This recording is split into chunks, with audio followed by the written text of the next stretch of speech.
This is a big oof moment for Disney. Jack Kirby's son challenges the Stan Lee Disney Plus documentary narrative. Basically that Stan Lee was the be-all and end-all creator behind everything at Marvel.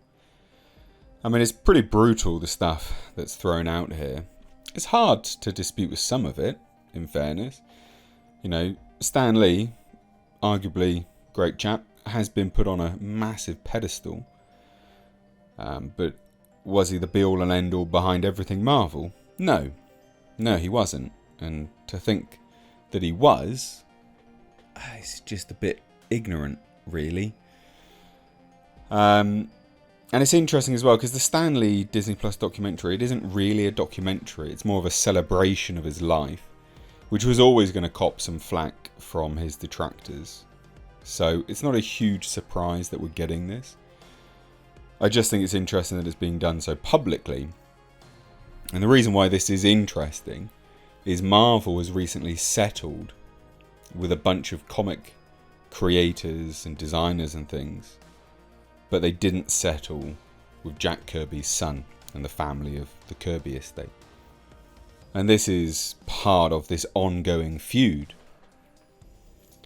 So this was released recently, this Stan Lee Disney Plus documentary. Again, it's not really a documentary. It's simply a celebration of his life, which is fair enough. You know, that's what you want to do. Put him on a pedestal, keep this sort of myth going about this chap, this sort of legend. I get that. That's fine. But you had to expect some pushback, and this is what's happened. So the new Disney Plus documentary on the life of Marvel Comics editor Stan Lee has drawn flack from his co-creator's son. So Disney Plus's documentary Stan Lee has been challenged by Neil Kirby, who posted a series of tweets with the assistance of his daughter Gillian Kirby. The complaint states that Lee received far too much credit for creating the Fantastic Four, the Incredible Hulk, and other Marvel characters that Kirby had a hand in bringing to life. So, and it's pretty brutal, the stuff that they throw out here. Again, I'm not saying it's wrong. I'm just, it's just interesting, just pretty brutal to it. Are we to assume Lee had a hand in creating every Marvel character? Are we to assume that it was never the other co-creator that walked into Lee's office and said, "Stan, I have a great idea for a character"? According to Lee, it was always his idea. Lee spends a fair amount of time talking about how and why he created the Fantastic Four, with only one fleeting reference to my father. Now look, I don't know the ins and outs. I don't think anyone can truly know the ins and outs, unless you were there, about who actually created the Fantastic Four. But to say that Stan Lee created everything is, it's just simply not true. It's simply not true. So Neil wrote that Lee relied on others for major plot points. This is what I mean, really quite brutal with the statements here. And again, well within their rights to complain about this stuff. It should be noted, and is generally accepted, Neil Kirby wrote, that Stan Lee had a limited knowledge of history, mythology, or science. And on the other hand, my father's knowledge of these subjects, to which I and many others can personally attest, was extensive. This quote's incredible that they even had the gall to write this. Einstein summed it up. More the knowledge, less of the ego. Less of the knowledge, more the ego. Compensating, basically.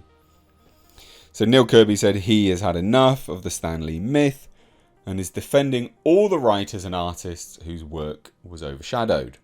And the post concludes, it's way past time to at least get this one chapter of literary art history right. Enough said. What do you say to that? It's pretty brutal, pretty down the line. I think Disney has a long storied history of using people anyway. And Stan Lee is one of those people that they just used. Make no mistake, they absolutely used him. They're using him with this documentary, They are using Stan Lee, using his image, using his name, using his popularity, which they also pushed to the limelight. for monetary gain. And they have a long history of using people. Like I said, Marvel and Disney, obviously because Disney that own Marvel, have recently settled big, fairly large sums of cash, basically, with a lot of comic co-creators, character co-creators and things like this. But they didn't settle with the Kirby estate. And there's obviously a reason for that. They don't accept the terms, they're not happy for the terms. They want to keep this going a little bit longer, try and get more money, probably. And, you know, if what they said is true, or if what they claim is true, is true, claim that is true, I can see why they would want to hold out for more. Because it's not just money. And this is the situation, isn't it, right? Stan Lee's been put up on a pedestal, rightly or wrongly. But if you believe that some of that legacy also belongs to your family name, then you would want that as a legacy for your name, for history to look back on, which they do kind of allude to here at the end. You know, it's way past time to at least get this one chapter of literary art history right, enough said. And maybe that is why they're holding out, because they really do want to push Jack Kirby and his legacy as a name into the history books. And that's an admirable fight, if everything is correct. This is all on ifs, buts and maybes. But one thing we can all be completely certain of is that Disney absolutely used Stan Lee and are still using Stan Lee. So no matter what you think of Jack Kirby or Stan Lee and the situation between the two of them, it's Disney in really bad taste continuing to put out these products which push an individual upwards for monetary gain because they know that they can. And that's distasteful. But let me know what you think of this down below. I know that this will probably split a few people. I'm not saying one person's right or wrong. I'm saying if something is true, then I can see why they would want their legacy to continue as a name, a namesake moving forwards. You would if it was your family. But I'd love to hear your thoughts. I'm sure this will split people down the middle. But thanks so much for watching. Ladies and gents, if you've seen the documentary, what did you think of it? Again, barely a documentary, let's be honest. Cheers guys, take care.